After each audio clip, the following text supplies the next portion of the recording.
ఆ అందమే ఆ బొజ్జ. సో వినాయకుడి ఆ బొజ్జను తీసేసి 6 ప్యాక్ పెట్టేశారు. సో తర్వాత ఇది దీంట్లో కూడా అంటే ఇది ఒక మత సామరస్యానికి సంబంధించి అందరం కలిసికట్టుగా ఉండాలనేటువంటి నినాదం వరకు ఓకే. కానీ వినాయకుడికి వివిధ రూపాల్లో వినాయకుడినే గాంధీ తాతలాగా, వినాయకుడినే ఒక క్రిస్టియన్ లాగా, వినాయకుడినే ఒక ముస్లిం లాగా, వినాయకుడినే ఒక హిందువులాగా మార్చి ఈ రకంగా విగ్రహాల. సో ఈ విగ్రహాలన్నీ కూడా ఇప్పుడు విభేదాలకు దారితీస్తున్నాయి, వివాదాలకు దారితీస్తూ ఉన్నాయి. విభిన్న సంస్కృతులు మొత్తం కూడా ఒక రకంగా ఇక్కడ గబ్బర్ సింగ్ విగ్రహం అంట. వినాయకుడు విగ్రహాల్లో షూలు వేసుకున్నాడండి, విచిత్రంగా షూలు వేసుకున్నాడు, చేతిలో కత్తి పట్టుకున్నాడు. ఎక్కడ కూడా మీ దేవుడి విగ్రహాల్లో, దేవుడి రూముల్లో ఇలాంటి విగ్రహాలు ఉంటాయా? ఇలాంటి పోస్టర్లకి మీరు ఆరాధిస్తున్నారా? అసలు వాస్తవిక రూపాన్ని, వినాయకుడి రూపాన్ని ఇప్పుడు మిస్ అయింది అనేదే ప్రధాన చర్చ. సో మాట్లాడదాం. మనతో పాటుగా శివరుద్రస్వామి గారు జూమ్లోనే సిద్ధంగా ఉన్నారు. ఆర్టీవీ స్టూడియోలో లలిత్ కుమార్ గారు కూడా ఉన్నారు. లలిత్ కుమార్ గారు జనశక్తి హిందూ సంబంధించినటువంటి ప్రామినెంట్గా ఉన్నటువంటి వ్యక్తి ఆయన. సో ముందుగా లలిత్ కుమార్ గారితో మాట్లాడతాను. శివరుద్రస్వామి గారు get back to again. So Lalit Kumar గారు, ఏంటి విగ్రహాల రూపం మొత్తం మారింది, దానికంటే ముందు వినాయకుడు మిస్సింగ్ అనే పదం కరెక్టే అంటారా? ముందుగా మీకు ఆర్టీవీ ప్రేక్షకులకి, అదేవిధంగా ప్యానెల్లో ఉన్న పూజ్య స్వామీజీకి అందరికీ నమస్కారాలు తెలియజేస్తుందండి. జై శ్రీరామ్.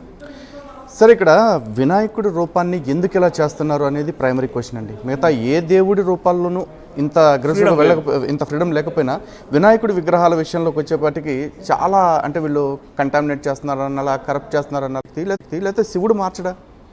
ఎందుకు 6 ప్యాక్లు 8 ప్యాక్లు వచ్చేవా? వీళ్ళు తగలయ్యాలి, వీళ్ళు తీసుకొచ్చి ఇప్పుడు కాదు కదా. ఆ రూపం ద్వారా ఏదో ఒక సందేశాన్ని లోకానికి ఇవ్వాలి అనుకుంటున్నారు.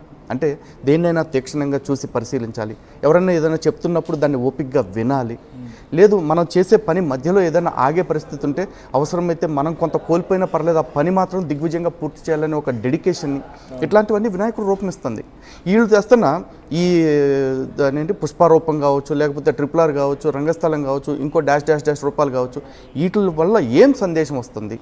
అండ్ మోరోవర్ అన్నిటికంటే ఆలోచించాల్సింది ఏంటంటే, ఇన్ని రూపాల్లో వినాయకుడిని పెట్టేసి, మండపాలు పెట్టేసి, మేము ఇలా పెట్టాం అలా పెట్టామని ఏదో న్యూస్లో కనపడాలని తాపత్రయపడుతున్నారు కదా. ఇదే రూపాలని వాళ్ళ పూజ గదుల్లో పెట్టుకునే విగ్రహాలు, లేకపోతే వాళ్ళ పూజ గదుల్లోని పటాలు అలా పెట్టుకుంటారా?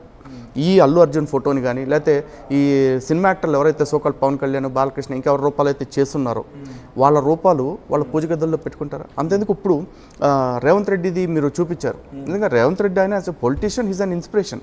ఒక సాధారణ జెడ్పీటీసీ నుంచి సీఎం స్థాయికి షార్ట్ పీరియడ్లో ఎలా ఎదగొచ్చు అనే దానికి ఒక రోల్ మోడల్గా చూస్తారు. కానీ ఇక్కడ ఆయన రూపాన్ని తీసుకొచ్చి భగవంతుడి రూపానికి ఆపాదించి పెట్టాల్సిన అవసరం ఏంటి? అగత్యం ఆరాధించాలనుకుంటే డైరెక్ట్ ఆయన రూపమే పెట్టుకోండి, ఆయన రూపమే పెట్టుకుని మాకు అభ్యంతరం కావాలంటే ఆయన మీద ఒక అష్టోత్తరం రాసుకోండి, ఓం గీతారెడ్డి పతయ నమః అని రాసుకోండి, మాకు అభ్యంతరం లేదు కదా. ఎందుకు ఇవన్నీ మా దేవుళ్ళని? ఆల్రెడీ ఇప్పటికే క్రైస్తవులు హిందూ ఆచారాలు, హిందూ విగ్రహారాధన పద్ధతులు నచ్చి వాటిని విడిచిపెట్టలేక, ఆ మతంలో పూర్తిగా ఇమడలేక ఈ చర్చిల్ని గుడిలాగా కట్టుకోవటం, చర్చిల ముందు ధ్వజస్తంభాలు పెట్టుకోవటం, అక్కడ హారతులు ఇచ్చుకోవటం, కొబ్బరికాయలు కొట్టుకోవటం, యేసు రూపాన్ని మా ఋషుల్లాగా తపస్సు చేస్తున్నట్టుగా క్రియేట్ చేసుకోవటం అన్నీ చేసుకుంటూ ఉన్నారు. అరే పక్క మతం ఓడే అదే చెప్తున్నా కదండి. వీళ్ళంతా కూడా ధర్మాన్ని పొల్యూట్ చేస్తున్న వ్యక్తులు. నిజంగా ఈ మెట్టు సాయి కుమార్ అనే వ్యక్తి ఎవరైతే ఇక్కడ విగ్రహం పెట్టారో ఆయన సూటిగా ఒక క్వశ్చన్ అడుగుతున్నాను.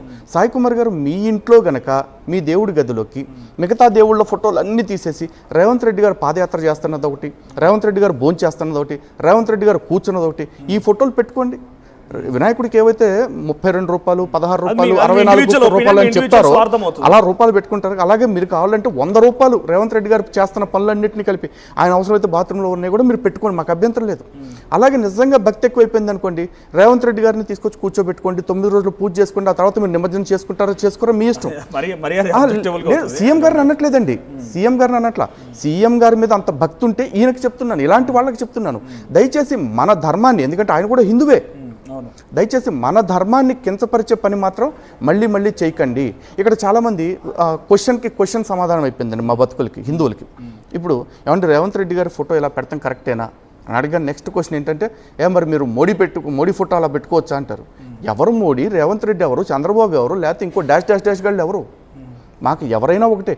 ఒక నాయకుడు గొప్పగా పనిచేస్తున్నా అంటే గొప్ప నాయకుడు అని అంటాం. ఇప్పుడు నరేంద్ర మోడీ ప్రపంచ స్థాయి నాయకుడు, గొప్పోడు, ఒప్పుకుంటున్నాం. రాష్ట్రానికి వచ్చేపాటికి ఇప్పుడు సుప్రీం లీడర్ అంటే రేవంత్ రెడ్డి, అది కూడా ఒప్పుకుంటాం. కానీ మోడీ ఫోటో పెడితే తప్పు కదంటే, ఫోటో మోడీది పెట్టినా తప్పే. మీకు ఉదాహరణ కావాలనుకుంటే 2014 ఎలక్షన్స్కి ముందు మోదీని మన హిస్టరీలో కూడా వెళ్దాం. సో అభిమానం వరకు ఉండకుండా పరాకాష్ఠకు చేరినప్పుడు ఇటువంటి పరిణామాలు చోటు చేసుకుంటాయి. శివరుద్రస్వామి గారు ఉన్నారు. శివరుద్రస్వామి గారు, సో మీరు ఎవరైనా లైవ్లో కూడా కాల్ చేయాలనుకుంటే నేను మాట్లాడతాను శివరుద్ర స్వామి గారితో. మీరు కూడా కింద స్క్రోల్ అవుతున్న నెంబర్కి కాల్ చేయండి. విభిన్న రూపాల్లో వికృత చేష్టలకు తెగబడే వారిని డెఫినెట్గా కొంత అనుమానించాల్సిందే. వాళ్ళు సమాజంలో లేకుంటే సంస్కృతిని మొత్తం కూడా మార్చేస్తారని చెప్పినా కూడా పెద్దగా తప్పేం లేదు. శివరుద్ర స్వామి గారు, ఏంటి ఇన్ని స్థాయిల్లో పుష్ప విగ్రహము, గబ్బర్ సింగ్ విగ్రహము, కొత్తగా డైరెక్ట్గా పొలిటీషియన్స్కు అవతారం కూడా ఎత్తేసి రేవంత్ రెడ్డి విగ్రహాన్ని కూడా మెట్టు సాయి కుమార్ అనే అతను గోషామహల్ నియోజకవర్గ పరిధిలో ఏర్పాటు చేశారు. ఎలా చూస్తారు? శాసనం వివరణ తెలియకుండా దైవాన్ని మనము అవహేళన చేస్తూ ఉన్నాం.